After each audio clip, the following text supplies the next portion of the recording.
दबाव था, पिछड़े वर्गों का दबाव था, उनमें जो एक चेतना जागृत हुई थी पिछड़ों के हक के लिए, उसका परिणाम यह था कि मंडल आयोग की संस्थितियों को लागू किया गया। कांग्रेस ने इंदिरा गांधी के समय में, राजीव गांधी के समय में इसको लागू नहीं किया। चंद्रित यादव जी के नेतृत्व में, श्यामलाल यादव जी के नेतृत्व में अनेक बार लोग जो है वो इंदिरा गांधी से मिलते रहे, आश्वासन मिलता।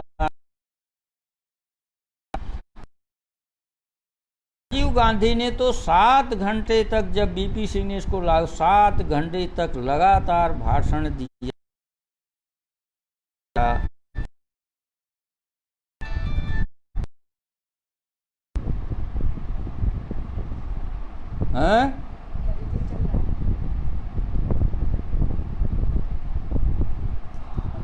हेलो,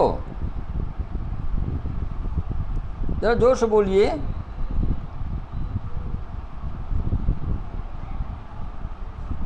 हाँ हाँ, लाइव तो आ गए हैं फिर से। हाँ, हेलो। तो ये जो सन 77, सन 67, सन 77, सन 89 में ये हुआ, इसके बाद जब बीपी सिंह की सरकार, मंडल आयोग की घोषणा गिरा दी गई, चंद्रशेखर 4 महीने तक सरकार में रहे, प्रधानमंत्री रहे, वो भी हाले। फिर इसके बाद फिर चुनाव हुआ किसी तरह से। 1991 में पीवी नरसिम्हा राव ने जो है अपनी सरकार बनाई। कैसे घूस दिया, कैसे क्या किया, वो सब अलग के मसले हैं उन्होंने। लेकिन उस वक्त जो है हमारे सांसदों की संख्या संभवतः कम हो गई थी, क्योंकि पीवी नरसिम्हा राव ने इधर 90 में घोषणा होती, 91 में 3 चीज़ें लेकर के आए मनमोहन सिंह की राय से। एक तो हुआ भूमंडलीकरण, दूसरा हुआ उदारीकरण और तीसरा हुआ निजीकरण। निजीकरण जो था आज आपको दिखाई, वो भी बीपी सिंह की वजह से आई थी, जो 89 में उनके साथ संबंध कर लिया था, समझौता कर लिया था, उसकी वजह से उनकी सदन संख्या बढ़ गई। तो वो 13 दिन के बाद उनकी सरकार गिर गई। तो फिर विपक्ष के सामने आया कि प्रधानमंत्री हमारा कौन हो। तो सबसे पहले सत्ता के शीर्ष पर पिछड़े वर्ग के एच.डी. देवेगौड़ा प्रधान। हाँ, फिर जो है 1996 में तब ये सब लोगों ने तय किए, लालू, मुलायम और तमाम सारे लोग मिल करके ये तय किए कि देवेगौड़ा साहब को प्रधानमंत्री हुआ। 98 में जब चुनाव हुआ तो अटल जी जो है 13 महीने के प्रधानमंत्री रहे। इसके बाद फिर उनकी सरकार गिरी, जयललिता ने उसमें बगावत कर दी। फिर जो है 1999 में चुनाव हुआ। अटल जी 2004 तक प्रधानमंत्री रहे। इस बीच में जो जनता दल था वो बुरी तरह से विभाजित हो गया, और उसका जो विभाजन था वो पिछड़े वर्गों के लिए बहुत ही हानिकारक हुआ।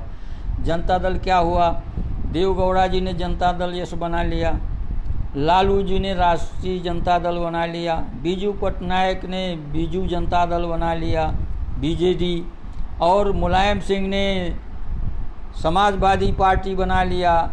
इस तरह से जितने भी लोग थे सब लोग अलग अलग बंट गए और वो प्रदेशी छत्र बन कर के रह गए। कोई केंद्रीय भूमिका में आने वाला नहीं था, न कोई एक पार्टी बन सकी इतने दिनों में, न कोई एक सर्वमान्य नेता बन सका। चौधरी चरण सिंह को यह अवसर मिला था, यद्यपि वो उस वक्त तक जाट लोग पिछड़े वर्ग में शामिल नहीं थे, लेकिन बाद में तो पिछड़े वर्ग में आए और वो गैर ब्राह्मण थे।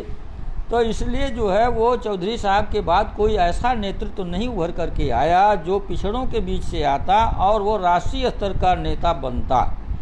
सब लोग प्रदेश स्तर के नेता बन गए। लालू जी अपने यहाँ बन गए, मुलायम अपने यहाँ मल गए, बीजू पटनायक के बेटे जो है नवीन पटनायक अपने यहाँ बन गए, जेडीएस जो के नेता देवेगौड़ा जी के बेटे कुमार क्या नाम था वो देवेगौड़ा, और उसके 2 बेटे हैं, दोनों बेटे अपना अलग अलग झगड़ा भी करते रहे और मुख्यमंत्री तक पहुंच गए, उसमें से एक पहुंच गया। तो इस तरह से, और उधर फारूक अब्दुल्ला के बेटे अलग हो गए, वो सब इस प्रकार से जो ताकतें, पहले जनता पार्टी में जो विभाजन हुआ था तो उसमें बहुत साइजेबल चंक जो निकला था वो था भारतीय जनसंघ जो बना, भारतीय जनता पार्टी जो बना, मुलायम सिंह और इन सब खेमे का अलग हुआ, जॉर्ज फर्नांडीज अलग हुए, शरद यादव अलग हुए, ये तमाम सारी चीज़ हैं। तो इस प्रकार से जो पिछड़ों की जो राजनीतिक चेतना थी, वो जो सत्ता के शीर्ष पर पहुंचने का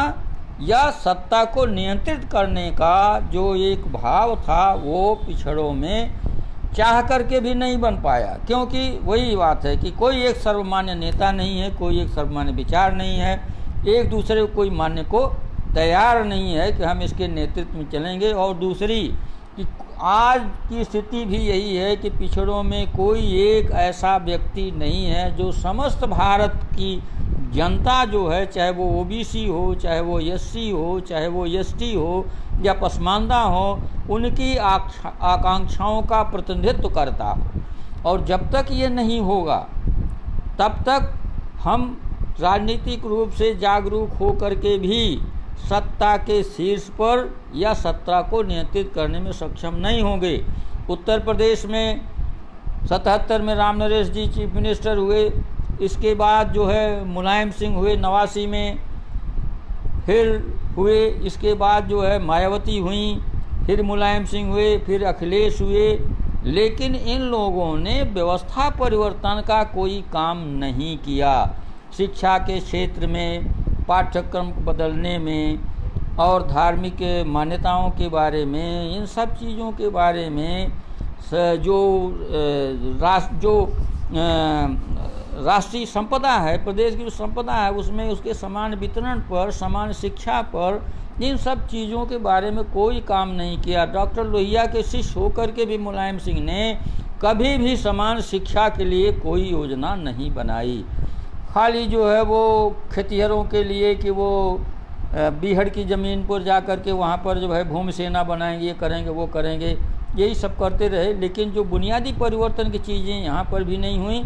और बिहार में जब 10 मार्च 1990 को लालू प्रसाद जी मुख्यमंत्री हुए तो उन्होंने जो पहला 5 साल का कार्यक्रम था, उन्होंने जनता के भले के लिए, कल्याण के लिए तमाम सारी योजनाएं चलाई। उसमें चाहे वो विद्यालय, जो चरवाहा विद्यालय चलाना हो, और लोगों को जो है मुसहर के लड़कों को, इनके लड़कों को साबुन बांटना हो, तेल बांटना हो, उनको साफ़ सफाई का हो, पढ़ने लिखने का ज्ञान देना हो, सब लोगों को निकट बैठा कर खटोला दिखाना हो कि इस पर तुम भी बैठ सकते हो, सब कुछ हो सकते हो। लेकिन जब 5 साल के बाद परिवार हावी होने लगा, रिश्तेदार हावी होने लगे, तो नीतियों से भटकाव हो गया। जो लालू जी एक तरह से मनुवाद के बहुत खिलाफ थे, वो भी, उनको भी लोगों ने वो अंधविश्वास में जकड़ना शुरू कर दिया। तो इस प्रकार से मेरे जैसे लोगों की इच्छा थी कि लालू हो, मुलायम हो, मायावती हो, कोई हो जो राष्ट्रीय स्तर का नेता बन सके, जो अपना प्रदेश छोड़ करके दूसरे प्रदेशों में दौरा कर सके, ओबीसी, एससी, एसटी, पसमानदा को जोड़ सके, उनको एक छतरी के नीचे ले आ सके, ऐसा कोई करिश्माई नेतृत्व पैदा नहीं हुआ। इसलिए तमाम सारी राजनीतिक चेतना के बाद भी पिछड़े वर्ग के लोग आज सत्ता से दूर होते चले जा रहे हैं। और ये जो संघ की बांटो राज करो वाली नीति है, वो ये जानते हैं संघ ही कि हाँ एक जात दूसरी जात से जलन रखती है, ब्राह्मण ठाकुर से जलन नहीं रखेगी, बनिया से जलन नहीं रखेगी, लेकिन अपने यादव से, कुर्मी से, गणरिया से, निषाद से और धोबी से, पासी से, खटिक से, चमार से, ये एक दूसरे के प्रति जो है इनमें जो है नफरत का भाव रहता है, ईर्ष्या भाव रहता है, जलन का भाव रहता है। इस मनोविज्ञान का उन लोगों ने बेहतर इस्तेमाल किया अपने पक्ष में, और ये कभी चमारों के खिलाफ, जाटों के खिलाफ, कभी यादवों के खिलाफ लोगों को बहला फुसला करके जो है वो सत्ता में बैठे हैं और अभी भी कोशिश कर रहे हैं। उनके पास एक यही है कि अभी एक दिन राज बसवा बोल रहे थे, उनकी एक बात मुझे बड़ी अच्छी लगी कि अगर अल्पसंख्यक पर कोई प्रहार हो रहा है, पसमानदा पर कोई प्रहार हो रहा है, तो ओबीसी चुप क्यों रहता है, एससी क्यों चुप रहता है, एसटी क्यों चुप रहता है, उनको आगे आना चाहिए। और अगर ओबीसी पर हो रहा है तो एससी एसटी को आगे जाना चाहिए। एससी पर हो रहा है तो एसटी एससी पसमानदा को आना चाहिए। एसटी पर हो रहा है तो सबको आना चाहिए। जंगलों के लिए सुप्रीम कोर्ट ने जो है बेदखल करने का 10 लाख लोगों को आर्डर कर दिया, लेकिन जो है वो हमारे ओबीसी भाई, हमारे एससी भाई, वो उससे कोई, उनके ऊपर शायद जैसे लगता है कोई प्रभाव ही नहीं पड़ा। तो इस तरह की राजनीतिक चेतना होनी चाहिए कि हम में आपस में भाईचारा हो, एक के ऊपर आया हुआ संकट दूसरे के ऊपर आया हुआ संकट हो। अगर भाजपा के लोग गैर मुस्लिम को टारगेट कर रहे हैं तो हम सब लोगों का जो प्रकृति की दी हुई संपत्ति है उस संपत्ति से हमको पर कैसे रखा जा रहा है। आदिवासियों को जंगल से, ज़मीन से, फल से, लकड़ी से, इन सब से उनको जो है अलग किया जा रहा है, सेज बन रहा है और तमाम सारी चीज़ें हो रही हैं और हम चुप हैं, निरंतर देख रहे हैं।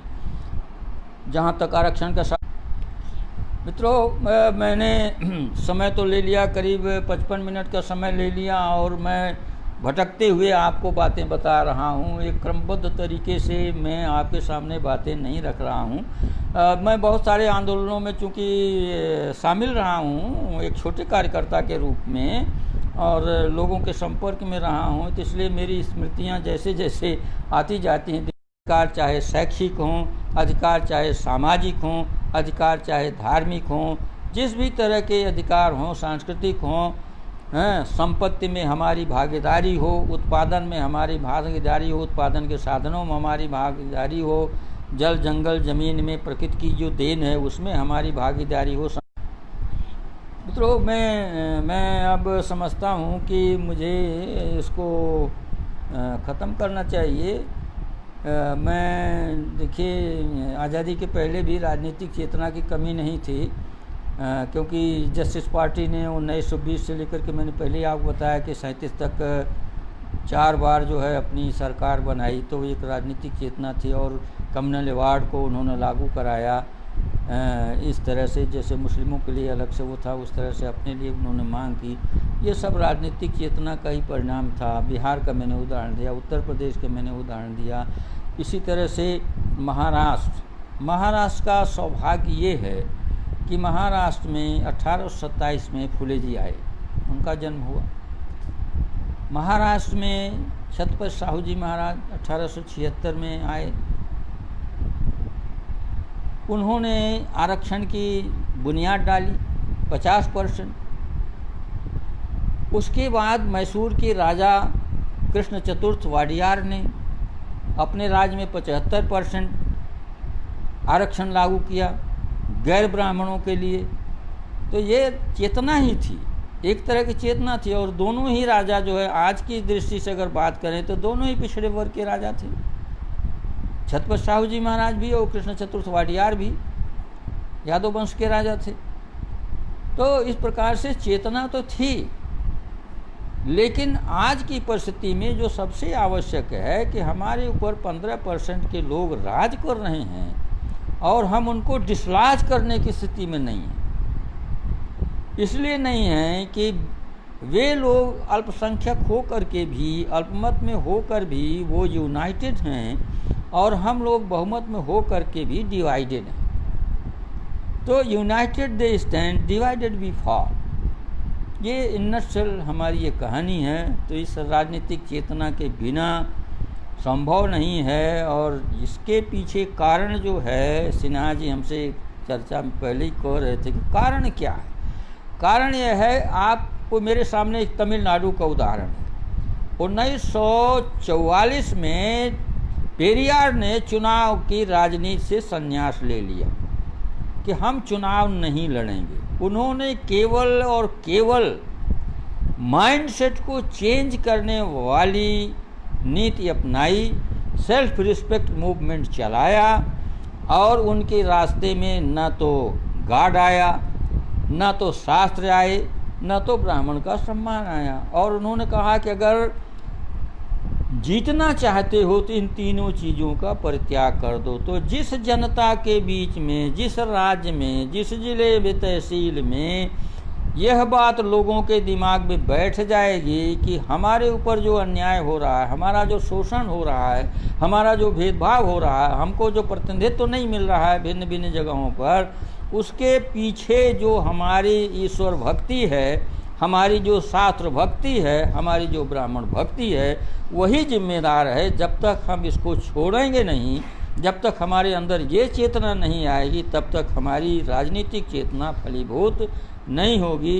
इन्हीं शब्दों के साथ मित्रों मैं अपनी बात समाप्त करता हूँ। आप सब लोगों को बहुत बहुत धन्यवाद देता हूँ और माचनवार जी को बहुत बहुत धन्यवाद देता हूँ कि मेरे से पहले 31 लोग संभवतः बोल चुके हैं। मैं 32वां आदमी हूँ, 33वां आदमी हूँ और मैं बूढ़ा आदमी हूँ, तो भटकाव मेरे उसमें भाषण में हो जाता। सिन्हा जी की बात मैंने नहीं मानी कि मैंने लिख करके नहीं रखा, नोट